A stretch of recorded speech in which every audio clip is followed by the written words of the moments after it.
थोड़ा सा प्रगतिशील है विनीत, जिसे प्यार तो होता है मस्त बेलौस चेतना से, लेकिन पत्नी बनने के बाद वो चाहता है कि वो उस पर निर्भर होकर रहे।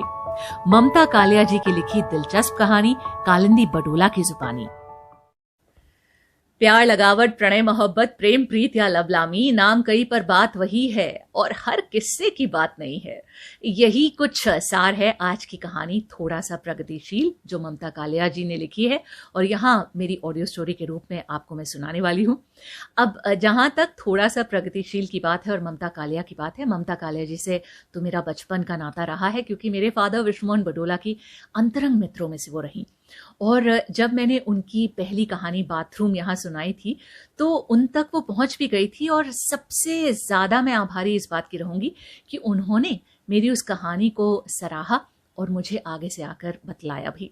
अब आपकी छोटी लड़की एक और उनकी लिखी कहानी मैंने यहाँ सुनाई थी, और आज थोड़ा सा प्रगतिशील विनीत, जो चेतना के प्यार में पड़ गया और ताबड़तोड़ शादी भी कर डाली, लेकिन शादी के बाद उनको समझ आता है कि इंटेलेक्चुअली सुपीरियर है उनकी बीवी उनसे, तो कैसे पार पाएंगे इस बात से।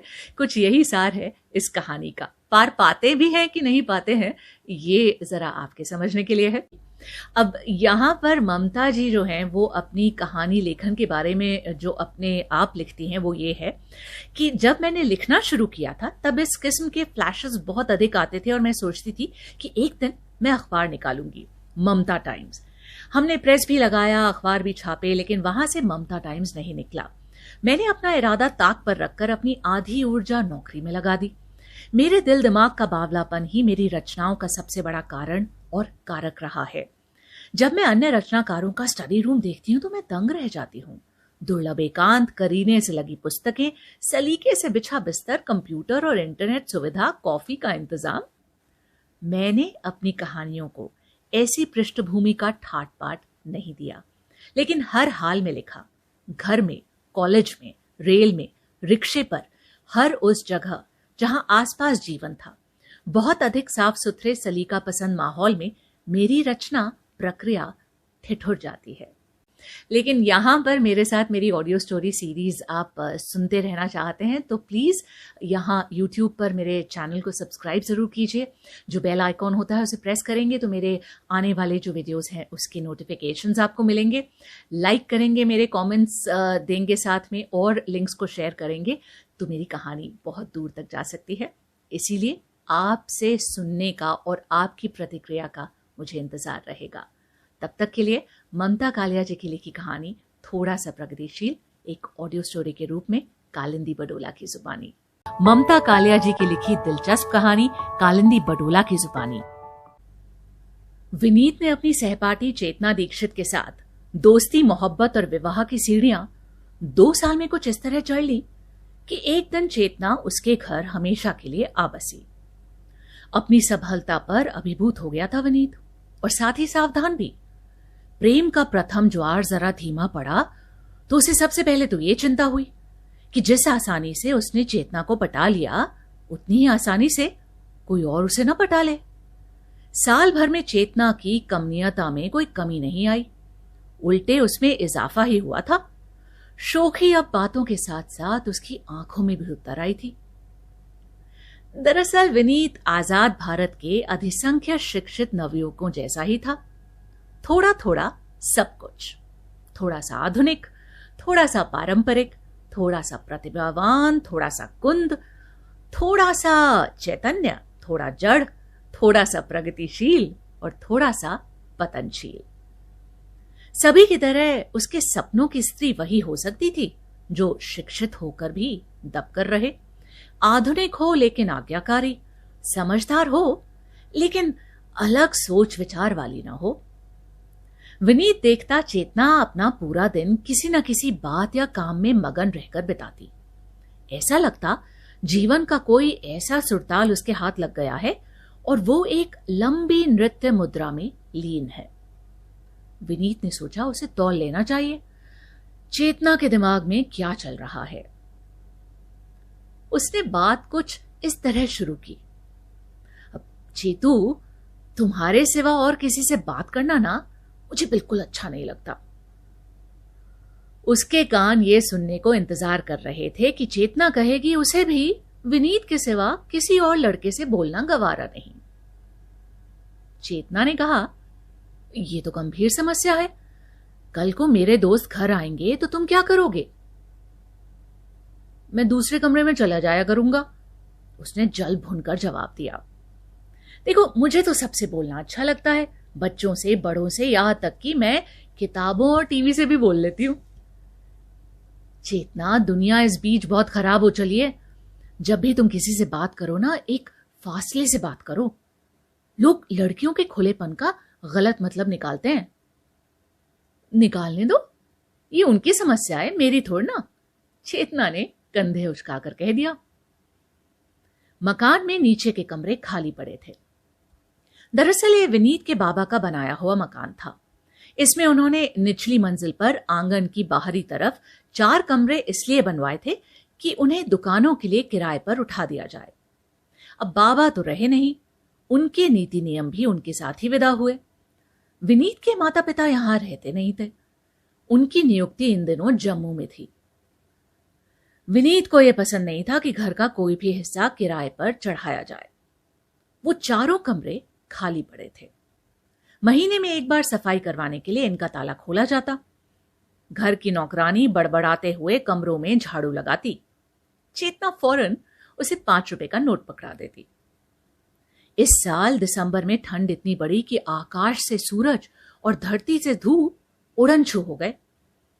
लोगों ने अपने कुल जमा कपड़े सब पहन लिए गरम, लेकिन हर वक्त यही लगता जैसे हर अंग बर्फ में लिपटा हुआ है। ऐसी एक ठंडी शाम कॉफी हाउस से लौटते हुए विनीत और चेतना की नजर अपने रिक्शे वाले पर पड़ी। उसने एक सूती चादर ओढ़ रखी थी, लेकिन रिक्शा चलाने से बार बार उड़ रही चादर के नीचे कमीज भी सूती थी। वो बहुत द्रवित हुए। विनीत ने कहा, घर में इतने पुराने गरम कपड़े पड़े हैं, इसे 1-2 कपड़े दे देते हैं। चेतना बोली, नीचे के कमरे में बड़े ट्रंक में होंगे। घर पहुंचकर चेतना ने रिक्शे वाले से कहा, रुको, तुम्हें स्वेटर देते हैं। वो ऊपर से कमरे और बड़े ट्रंक की चाबियां ले आई। ट्रंक में वाकई बाबा आदम जमाने के रजाई गद्दे और पुराने कपड़े भरे पड़े थे। उसने अच्छी हालत वाला एक गरम कुर्ता और ऊनी चादर निकालकर रिक्शे वाले को दे दी। रिक्शा वाला उनसे घर पहुंचाने का किराया नहीं लेना चाहता था। वो बार बार हाथ जोड़ता, नहीं मालिक, आपने तो कई दिनों की मजूरी दे दी है ना। पर विनीत और चेतना ने जोर देकर उसे पैसे दिए। रात को नीचे का मुख्य द्वार बंद करते हुए चेतना ने देखा, रिक्शे वाला कहीं गया नहीं। वो वहीं उनके घर के आगे रिक्शे में ऊनी चादर ओढ़कर गुड़ी मुड़ी हुआ पड़ा था। उसने विनीत को बताया। विनीत भी चिंतित हो गया। ये बर्फानी रात में अकड़ कर मर जाएगा, देख लेना। चेतना ने सुझाया, विनीत क्यों ना इसे नीचे के कमरे में रात काटने दे, सबके सब खाली तो पड़े हैं। विनीत ने नीचे जाकर रिक्शे वाले को उठाया और कमरा दिखा दिया। शरण का आश्वासन मिलने पर रिक्शे वाले ने हाथ जोड़कर विनीत के आगे झुककर धन्यवाद किया। फिर उसने हाथ ऊपर उठाकर परवरदिगार का भी शुक्र अदा किया। विनीत ने उसका नाम पूछा। उसने बताया, रहमत। ये सब सिर्फ एक रात का इंतजाम था जो सारी सर्दियां जारी रहा। इतनी ठंड में उससे यह कहना कि जाओ अपना रास्ता नापो बड़ा कठिन था, खासकर तब जब रहमत सुबह उठकर 4 कमरों के साथ आंगन ड्योढ़ी में भी झाड़ू लगा देता, पौधों में पानी डालता और बड़ी खुशी खुशी विनीत को दफ्तर छोड़ के आता। कभी कभी चेतना भी उसके रिक्शे में बाजार चली जाती थी। एक रात बहुत ज्यादा ठंड पड़ी। पहाड़ी कस्बों में बर्फ गिरी तो मैदानी कस्बे भी जमने लगे। चेतना को लगा रहमत को ठंड लग रही होगी। उसने अपने कमरे की खिड़की से आवाज लगाई, रहमत, तुम्हें ठंड तो नहीं लग रही? रहमत ने जवाब दिया, नहीं मालकिन। विनीत की नींद टूट गई। उसने चिढ़कर चेतना की तरफ देखा। यह बात दिन में भी तो पूछी जा सकती थी। दिन में तो धूप की रजाई होती है, पाला तो रात में ही पड़ता है ना। अगर उसे ठंड लग भी रही थी तो क्या करोगी? क्या अपनी रजाई उसे दे दोगी? तुम तो बात का बतंगड़ बना देते हो। वो ऐसा कहेगा ही नहीं। विनीत बड़बड़ाया। मेरी अच्छी भली नींद चौपट कर दी। ममता कालिया जी की लिखी दिलचस्प कहानी कालिंदी बडोला की जुबानी। दफ्तर की तरफ से स्कूटर खरीदने के लिए विनीत ने 6 महीने से अर्जी लगा रखी थी।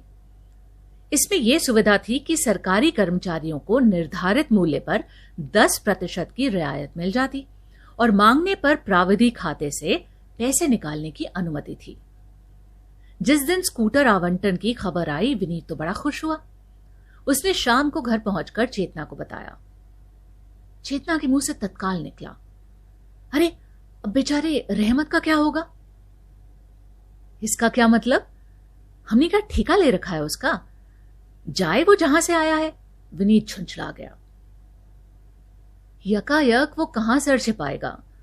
अब 6 महीने से तो यहीं टिका हुआ है। अब स्कूटर आने के बाद हम रिक्शे वाले का क्या करेंगे? हमने कोई सरकारी रैन बसेरा तो खोला नहीं है ना। पर इंसानियत भी तो कोई चीज होती है। चेतना बोले बिना नहीं रही। तुम्हें उसकी इतनी फिक्र क्यों हो रही है? वो तुम्हारा लगता क्या है? मैंने सोचा था तुम स्कूटर की खबर से खुश होगी। खुश तो मैं हूं, पर एक गरीब का आसरा छिनेगा, ये बात खराब है। तो क्या करें? क्या हम एनजीओ खोलकर बैठ जाएं और अपने इलाके के सारे भूखे नंगों को शरण दे दें? इसके लिए बड़ा कलेजा चाहिए। हम तो एक अदद बेघर के सिर पर छत नहीं दे पा रहे, जबकि वो अपने पैरों पर खड़ा है। विनीत बहुत चिढ़ गया। उसने मन ही मन तय किया, आ जाने दो आज रहमत को। उसे ऐसी झाड़ पिलाऊंगा कि खुद ही अपना बोरिया बिस्तर उठाकर भाग जाएगा। ये चिढ़ केवल रिक्शे वाले तक सीमित न थी। छोटी छोटी बातों में विनीत को ढेर सा गुस्सा उमड़ता। कई बार वो अपने दफ्तर के दोस्तों को घर लाता। वो तय करते विनीत के घर बैठकर बियर वियर पीकर थोड़ा रिलैक्स हुआ जाए। बाकी साथियों के घर में एकांत का अभाव था। किसी के यहां मां बाप की मौजूदगी तो किसी के घर में बच्चों की चिल्पों। आराम का माहौल तो बनने ही नहीं देती थी। विनीत का घर इस मामले में निरापद था। इस तरह के कार्यक्रम के लिए सब खुशी से खर्च में हिस्सा बटाते। चेतना नमकीन और सलाद का इंतजाम कर देती, लेकिन नमकीन की प्लेटें रखने के साथ साथ वो खुद भी आ बैठती। विनीत किसी न किसी बहाने उसे उठाता रहता। अब जरा नमक ले आओ, नींबू लाओ, अब बर्फ ले आओ ना। वो फौरन सामान लाकर पुनः वहीं पर बैठ जाती। किसी तरह अपने गुस्से पर जब्त कर विनीत रात में चेतना को समझाने की कोशिश करता। देखो चेतू, तुम मेरे दफ्तर के लोगों के सामने ना बैठा ना करो, ये लोग अच्छे नहीं है। अब मुझे तो उनमें कोई खराबी नहीं दिखती, कितनी इज्जत से बात करते हैं। चेतना असहमत होती। ये सब दिखावा है। दफ्तर में ये लोग दूसरों की बीवियों पर भद्दे कमेंट करते हैं। अगर ये इतने खराब लोग हैं तो तुम्हें भी इनसे दूर रहना चाहिए ना। मुझे उपदेश देने की जरूरत नहीं है। मेरा कर्तव्य है कि मैं तुम्हारी रक्षा करूं। विनीत ने बात समाप्त कर दी। विनीत ने पाया बाजार में कितनी ऐसी दुकानें थी जिनके दुकानदार चेतना से हंसकर बात करते, उसके कहने पर 2-4 रुपए की छूट भी दे देते। कुछ विक्रेता तो उसकी पसंद ऐसे समझते कि उसके बोलने से पहले उसकी मर्जी का सामान निकालकर काउंटर पर रख देते। विनीत ने एक दिन कहा, चेतू, तुम क्यों बाजार जाकर परेशान होती हो? ऑफिस से वापस आते हुए मैं ही ला दूंगा जो भी लाना है। तुम सुबह लिस्ट बनाकर मेरी जेब में रख दिया करो। अपने प्रेमी प्रतीक को तकलीफ नहीं देना चाहती थी चेतना, लेकिन उसे अपनी आजादी भी प्रिय थी। वो अब बिना विनीत को बताए दोपहर में बाजार के लिए निकल पड़ती। कई बार बिना कुछ लिए लौट आती, पर बाहर निकलने का सुख अपनी जगह था ना। दुकानों में सजे सामानों को वो पत्र पत्रिकाओं में दिए गए सामानों से मिलान करती और मन ही मन तय करती कौन सी जगह पिछड़ी है तो कौन सी अधुनातन। घर में आने वाले अखबार और पत्रिकाओं की संख्या मजे में थी, क्योंकि दोनों पढ़ने के शौकीन थे। विनीत जहां हर पत्रिका एक बार पलटकर सरसरी तौर पर पढ़ता, चेतना उसे आद्योपांत पढ़ती, शुरू से आखिर तक। उनमें प्रकाशित लेख, कविता, कविता पर विचार करती और अपनी सहेलियों से या विनीत से उन पर चर्चा करती। विनीत कहता, देखो रचनाओं में तर्क से ना ज्यादा तन्मयता देखी जाती है। चेतना कहती, तर्क के बिना जीवन में कुछ भी स्वीकार नहीं किया जा सकता, साहित्य भी नहीं। सहेलियां समझाती, तुम क्यों सारा दिन माथापच्ची करती हो, कहानियों में झूठ ही झूठ होता है ना। चेतना अपनी सहमति और असहमति व्यक्त करने में जरा देर न लगाती। वो संपादकों को लंबे लंबे पत्र लिखती। जिन रचनाओं में लेखकों के फोन नंबर या पते दिए होते, वो उनसे भी संपर्क करने की कोशिश करती। ज्यादातर तो किसी का उत्तर नहीं आता। हाँ, एक बार एक कहानी लेखक ने उसे जवाब दिया था। उसने बड़ी सादगी से चेतना के तर्क मान लिए और कहा, जहां तक मेरी बुद्धि की पहुंच थी, मैंने कहानी लिखी, आप मुझसे ज्यादा प्रखर हैं। पति पत्नी दोनों ने यह पत्र पढ़ा। दोनों की प्रतिक्रिया अलग थी। विनीत ने कहा, कितना बड़ा लेखक है और कितना विनम्र, उसने तुम्हारे आगे हथियार डाल दिए। चेतना बोली, गलत। विनीत, ये लेखक बड़ा चालाक है, उसने ऐसा लिखकर अपना पीछा छुड़ाया है। चलो छोड़ो, तुम्हें भी क्या पड़ी है जो तुम लोगों को चिट्ठी लिखती फिरो या फोन करो। कहानियां पढ़कर भूल जाने के लिए होती हैं। चेतना ने पाया इधर रोज रात विनीत उसका फोन उलट पुलट करता है। ध्यान देने पर उसे समझ आया कि वो ये देखता है कि पत्नी के पास किसका फोन आया और उसने किसको किया। कितनी ओछी हरकत है ना ये। मैं तो विनीत से दफ्तर के हर मिनट का हिसाब नहीं लेती, उसे महसूस हुआ। चेतना का मन कुछ बुझ गया। उसे लगा जैसे उसके ऊपर एक अनदेखा सा कैमरा लगा हुआ है। उसने किताबों के बजाय कंप्यूटर में मन लगाना शुरू किया। ये क्या, चेतना को जैसे घर बैठे नई निराली दुनिया मिल गई। हर विषय पर इतनी जानकारी और इतनी विविधता। सत्य और तथ्य जानने की उसकी उत्कंठा अब कहीं संतुष्ट होने लगी। विनीत हैरान रह गया। वो जैसे ही कोई बात कहता, चेतना उसके 10 पहलू सामने रख देती। विनीत ने उसे नया नाम दे दिया, मिनीपीडिया। चेतना की प्रखरता से विनीत प्रभावित भी था और प्रताड़ित भी। उसे लगता जिंदगी की दौड़ में चेतना उसे बहुत पीछे छोड़ सकती है। फेसबुक पर चेतना के हजारों दोस्त बन गए। वो अब घर ही घर में एकदम मगन रहती। वो रात में जागकर इंटरनेट पर कुछ ना कुछ पढ़ती रहती। आजकल विनीत कुड़ रहा है और मना रहा है कि कहीं चेतना नौकरी करने का इरादा न कर बैठे।